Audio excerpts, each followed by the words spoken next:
সময় দিয়ে গেলাম ক্ষমতা পুলিশকে তো দিয়ে দেয় না, লেটেল বাহিনী বানিয়েছে।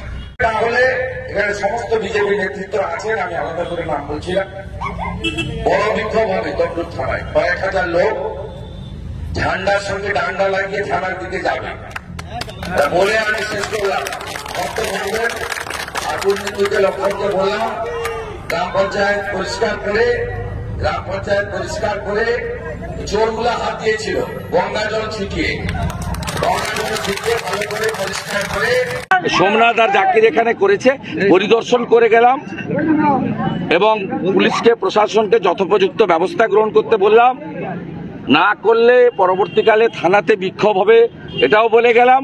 আর প্রধান উপপ্রধান মেম্বারদেরকে বলে গেলাম সব পরিষ্কার করে গঙ্গা জল ধুতে। ওরা এখানে অপবিত্র করেছে জনগণের পঞ্চায়েত পরিষ্কার করার জন্য। দাদা বিজেপির করা যে অভিযোগ হয়েছিল তৃণমূল নেতাদের বিরুদ্ধে, যেভাবে চোর মোদীকে বলেছিল, তার বিরুদ্ধে এখনো পর্যন্ত পুলিশ কোনো ব্যবস্থা নিল না।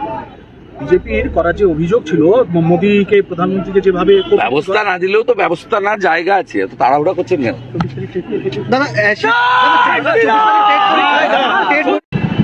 হুগলিতে আজকে ফের কেন্দ্রীয় প্রতিনিধি দল আবাস যোজনা সহ একগুচ্ছ তারা চোর ধরো জেল ভরো।